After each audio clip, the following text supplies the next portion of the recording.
Hello everybody, welcome back. Today we got another episode of Rebuilding the Game Mall, my recent games pickup show for the end of January 2023. I can't believe it's already 2023. If you haven't seen my last video, I talked about basically some of my games of 2022. I did a room tour of the C's Arcade so far, and we talked about a recap of 2022 and how amazing it was for the channel. That out of the way, I want to talk about what I picked up since then, and let's get this started. Alright, so welcome to the C's Arcade. Get ready.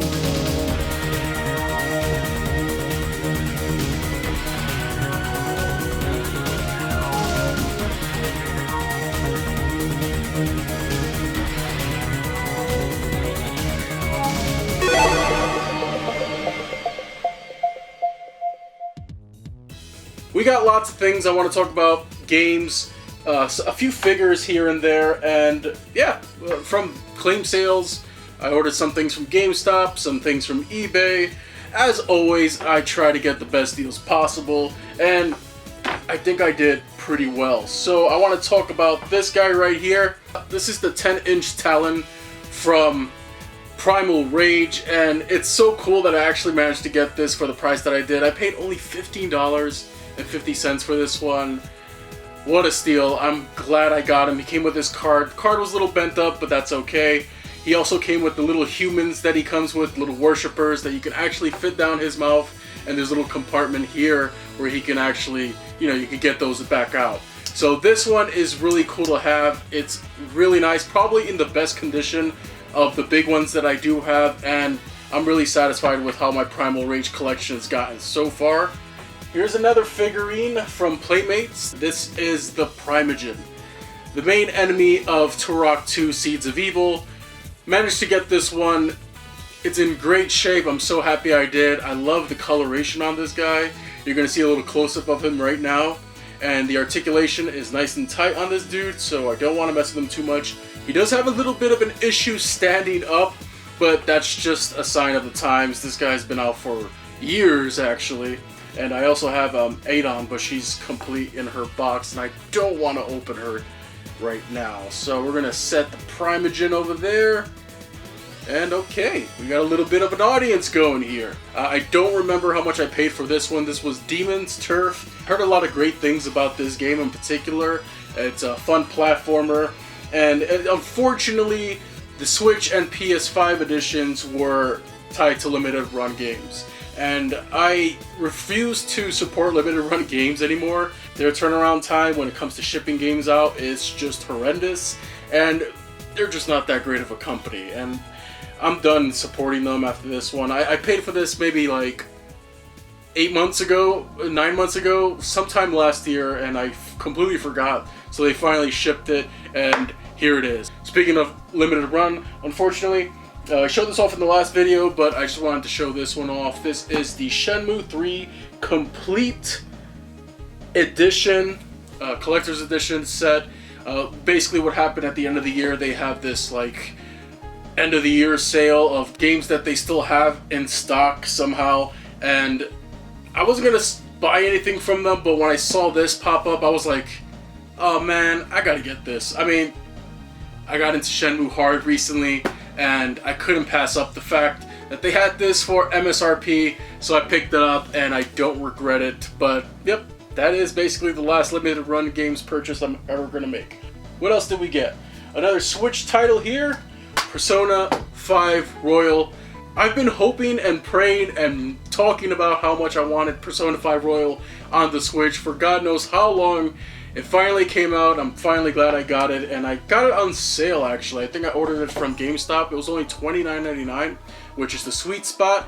I got to get through Kamoshida's Castle once again because I owned it digitally on the PS4, but it's time for me to get through this game officially now. I just can't wait to dive into it. I'm already in Kamoshida's Castle, so like I said, I still have a long way to go, but I'll get there. And this is the Divine Edition of Fire Emblem Engage. It's still unopened. I haven't actually gotten around to opening this one, but this is a beautiful collector's edition. I love how embossed it is on the cover here, on the front. Really nicely done. Sometimes Nintendo, when they do collector's editions and they handle their releases properly, unlike Xenoblade Chronicles 3, they hit them out of the ballpark. In this case, they did a great job with this one. However, it's not as limited as I thought it was going to be because lots of places still have it available on their website, which just goes to show that they produce a lot of these. Why they couldn't do that for Xenoblade Chronicles 3, I'm not going to get into it. But I'm happy to actually have it, and I really need to go back and finish Three Houses before I jump into this one. So off eBay, I ended up going a little crazy, but yeah. I can't help myself sometimes. I picked up Hitman 2 on the GameCube. Of all the Hitman games that I've played so far, this one is probably my favorite, next to Blood Money, and I just love the music in this one. It's just such a phenomenal soundtrack, and I figured if I'm going to get it physically, I might as well get it for the game. I paid only $5.90 for that one. Next up, I picked up a Japanese Sega Saturn game. It is for Hang On GP 95. Now, this is a fun little arcadey racing game based off, the popular Hang On game that many people have probably heard of, and if you haven't, you can play it in Shenmue. It's actually in 3D. The problem with this game in particular is that with a standard controller and D-pad, the dead zone on the steering is just too crazy. It's just unplayable. So I ended up finding an actual Sega Saturn racing wheel. For the game, I paid $13. The actual racing wheel, guess how much this cost me? I got it for only $25.50. Bid at the last second, and I scored it. It's in great shape. I cleaned it up, of course. It was kind of dirty, but the fact that I actually have the racing wheel for this console is amazing. In terms of eBay pickups, I did another one. This one, I paid around $12.50. I already had the disc, but I just wanted to have it complete. Finally, of course, Shenmue 2 on the original Xbox. This is in pristine shape, and I never actually had the full case, manual, and cover art for this one. I always had just the disc, and now I actually have it complete. Look at it, even comes with the DVD movie for Shenmue the movie. Okay, what else did we get? Alright, we got some claim sales to talk about before we jump back into eBay to end the video off with the Saturn games. We talked about this in one of the last videos, but I wanted to complete the entire trilogy of Crystal Dynamics Eidos / Square Enix trilogy of Tomb Raider games, and now I finally did with Rise of the Tomb Raider. I only paid $8 for this one, and now I have all three of them finally on the PS4s. Oh, this one I got from the Game Supplier 1994, by the way. From J706 Gaming, we got some claims from him once again, and let's see what we got today. We have Hot Shots Golf number 3. I love the Hot Shots Golf series, one of my favorite little golf series of all time. I never actually played any of them prior to the PSP ones, Open T, and Out of Bounds for the PS3, so I'm happy to actually get Hot Shots Golf 3 to check that one out. So we got that one for only $4. Mirror's Edge, I've been looking to re-add this one to my collection. I love the original Mirror's Edge, and I only paid $5 for this one. Got it on the Xbox 360 because it is backwards compatible with One X and Series X systems. The Sims 2 Castaway for the Nintendo Wii. This was one of the ones that I completely forgot actually existed, and I wanted to get it to add to the growing Sims game console collection. I heard a lot of good things about this one for the Wii. Paid only $8 for this one, and for the next one, Sonic Riders Zero Gravity. Paid only $8 for this one as well. Now I heard a lot of mixed things about the Riders series of Sonic games. I've always wanted to play them. This one I heard supports the GameCube controller, so that's always good. If I can avoid using the motion controls for this one, I'm definitely going to avoid them. So yeah, pick that one up, and I'm really happy about that. So thank you once again, J706 Gaming, for those claims. Next up, we got some claims from Professor Raichu. Once again, he's got some games here that I saw, and I just figured I really did need to add these to my collection. First off is Battlestar Galactica on the original Xbox. This was a game that my father was actually looking forward to back when it originally came out. He's a big Battlestar Galactica fan from the original series, and he liked the new series. This came out to coincide with the newer series, and I believe the original series coming out on DVD. We he didn't really play it too much when he got it for that Christmas, and it's a really hard game. I went back to check it out, and I remember it being a really tough one. And I just tried it out again recently, and the game whooped my candy ass. Battlestar Galactica I paid $8 for, by the way. Next up we have The Legend of Zelda: A Link Between Worlds. I had no idea this was going to be a holographic cover art. I paid $22 for.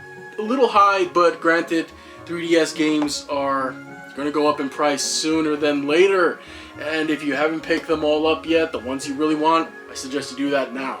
And next up, paid $20 for this one. This was a game that I always escaped me. I always wanted to get it, and now I finally do. 40 Winks for the PlayStation 1. Having another 3D platformer from that time. It's always great to add another one to the collection because I just love 3D platformers, especially ones that have all these, colorful graphics and a very lighthearted story. Let's move on and talk about some other claim sales from Callie Claims. I've been following her on Instagram for quite a while, and I finally was able to actually get some claims from her this time. She accepted my best offer for these two. Paid $8 for Magic the Gathering Battlegrounds. I remember a few friends back on Xbox Live. Look at that. It even has the original Xbox Live 2-month free trial from back in 2003, 2004. I was a big fan, a big player of the original Xbox Live, and I had a lot of friends. Whenever they would get some games, I would jump on and get the same game. I remember getting this one, playing it a little bit, and not really enjoying it. But since my wife likes Magic the Gathering, I figured, why not pick that one up? Once again, $8, come on. And next, I had to get this one, another $8 game. This one always got away from me somehow. When it was originally announced, I wanted it, but I never did get it.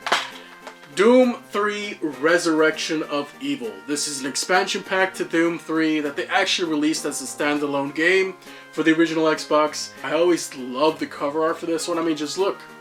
Look at that. Doesn't that look sweet or what? Like, come on. That is a badass cover.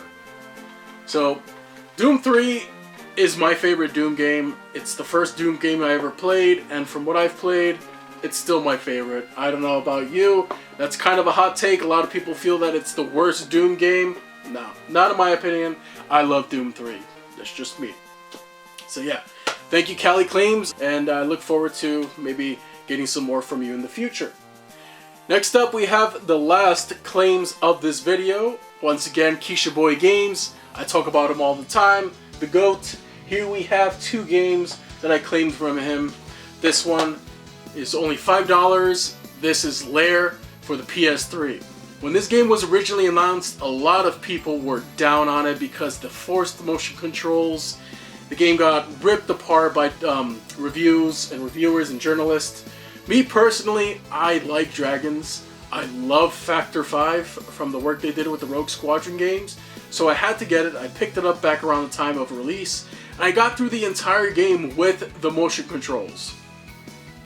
Somehow I did. It wasn't as bad as I thought it was going to be, but I managed to get through it. It's not an ideal control scheme, and thankfully they did update the game and release some DLC where you can actually use traditional controls, which is probably what the game should have launched with. It would have probably done better, but unfortunately that wasn't the case, and Factor 5 unfortunately paid the price for Sony's forced motion controls agenda, which I wasn't a big fan of.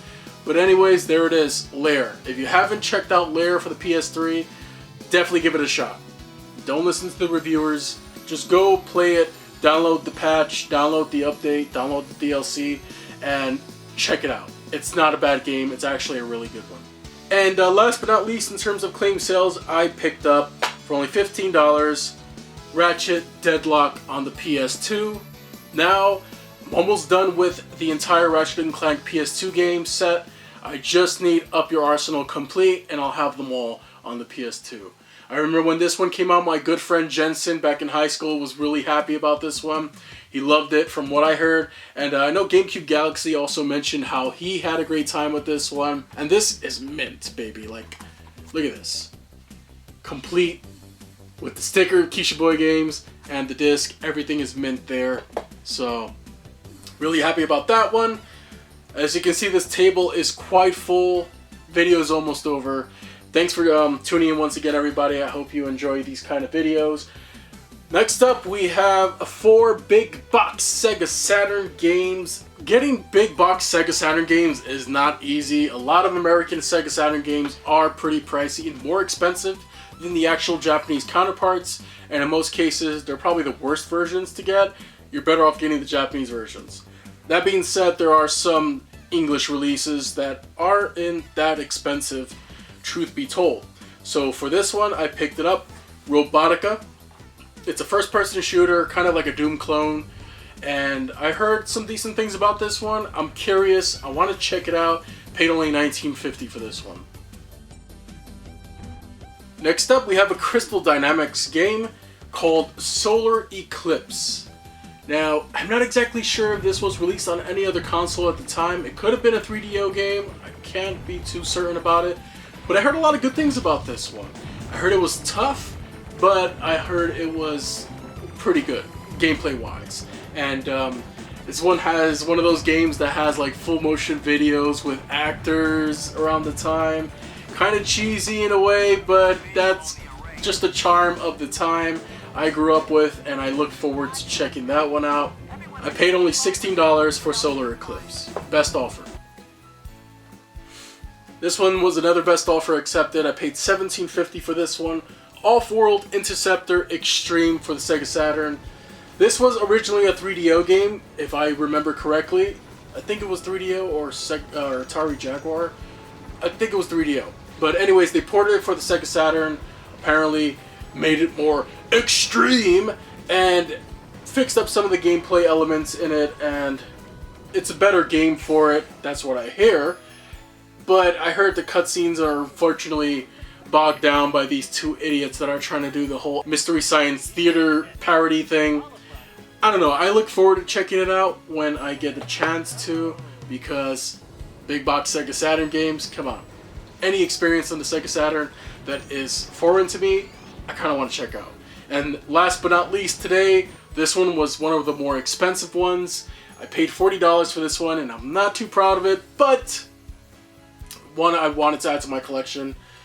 Bug for the Sega Saturn. This is a kind of like a 2D pseudo 3D platformer that this one was unique, and it was only released on the Sega Saturn. It has a sequel which is a bit more expensive, but I do plan on getting that one at some point too.